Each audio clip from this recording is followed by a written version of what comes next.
We have previously heard Bob Iger brag that he has quietly killed a number of projects he no longer believes in, and since then we have even gotten some insight into which ones have been affected.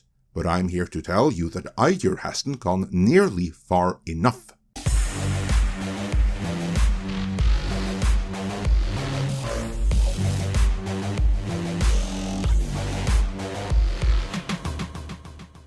On March 15th, Bounding Into Comics published the story. Marvel reportedly cans Ant-Man 4, Captain Marvel 3, and The Eternals 2. Disney CEO Bob Iger said to have personally shut down Eternal sequels for fear it would have been a guaranteed bomb, which it would have been. Iger is not wrong on that. I know that movie has its fans, but among the majority, it is a running joke, consistently ranked at or very near the bottom of the MCU.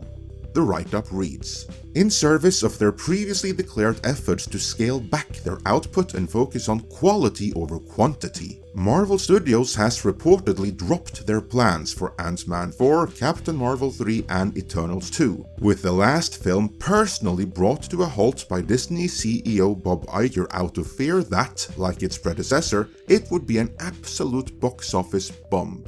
Word of this shakeup to Marvel's already tattered cinematic plans was first raised on the evening of March 13th, courtesy of noted scooper Daniel RPK Richman. In a post to his personal Patreon account, as detailed by numerous outlets including Dextero Screentime, the Marvel-centric Twitter news outlet @CosmicMarvel, and Forbes, Richman reported that the decision to scrap the aforementioned trio of future MCU outings had been made as part of a turn by the studio away from risky projects and more towards surefire successes. Further, the scooper also claimed that though Marvel Studios boss Kevin Feige was apparently gung-ho on pushing through with the second Eternals film, despite the poor reception of the first, he was ultimately overridden by Iger and his assumption that the sequel would likely turn out to be another Marvel box office disaster, which, if true, means due credit must be given to the embattled head of Disney for a rare but deserved, if not easy, win. Well, that's their opinion, and it might not be quite true. Scooper My Time to Shine Hello, a suspected Disney shill who suddenly looks more likely to be a Marvel plant rather than a Disney plant, ran interference for Kevin Feige. Comicbookmovie.com did the write-up on that in their piece Rumor, Eternals 2 has transformed into another project as Marvel Studios continues creative overhaul, writing, "We've recently heard that Disney is pushing Marvel Studios away from sequels to unsuccessful movies, taking fewer risks to focus on guaranteed hits.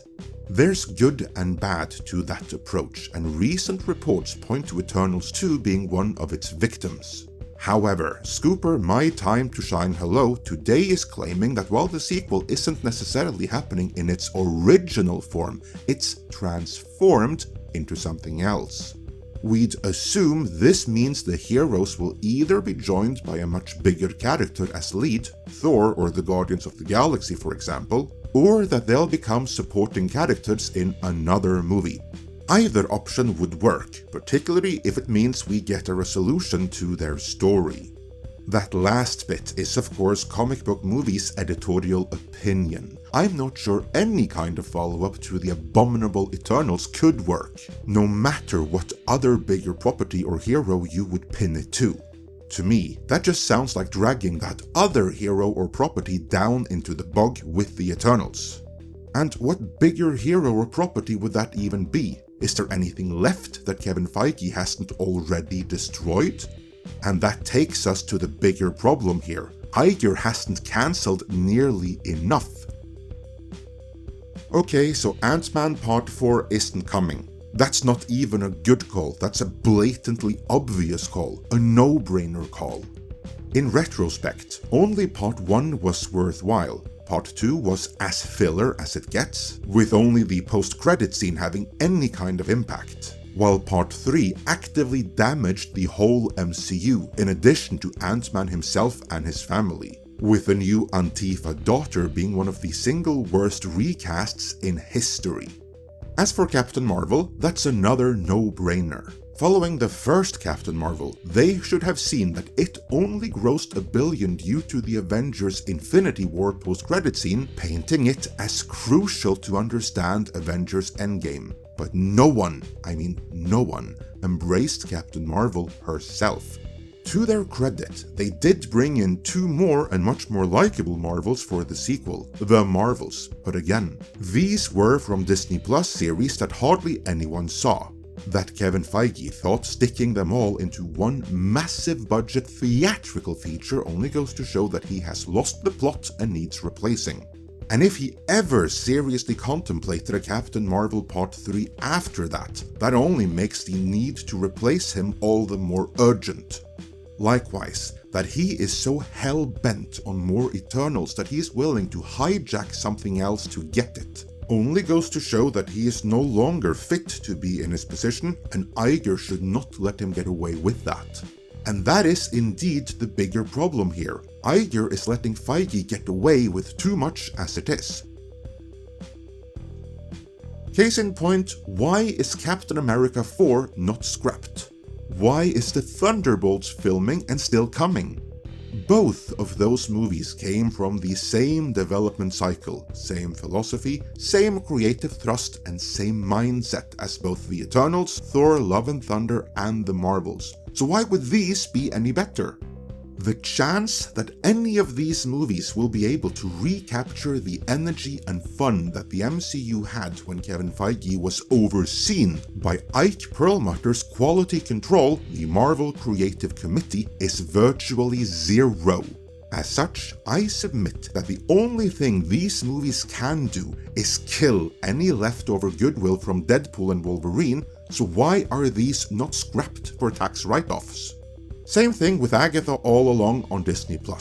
It doesn't matter how many times they refilmed it. It doesn't matter if it's mostly done now. By all accounts, it's an LGBTQIAP+ series that will do to the MCU what Strange Worlds did to Disney Animation. That is, no favors. Not only that, Ray spent Wonder Man, a series I thought was scrapped, and which was previously reported to have been scrapped, is not only back on, someone even died while filming it.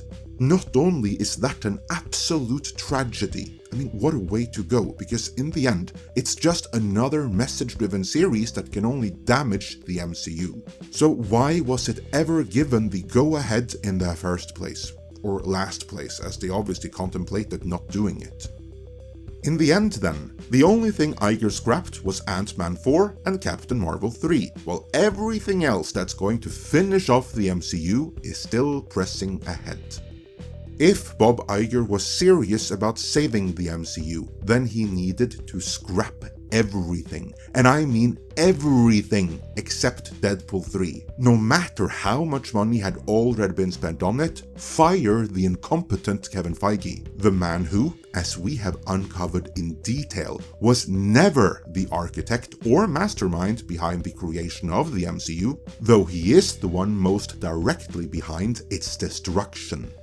Then, with Kevin Feige out of the way, someone more suited for the role needs to be appointed. And then an entirely new slate would have to be built following Deadpool 3, trying to salvage what still can be salvaged of the brand at this point.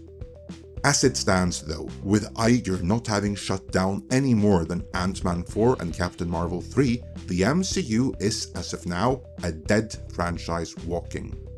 Let me know your thoughts on this in the comments.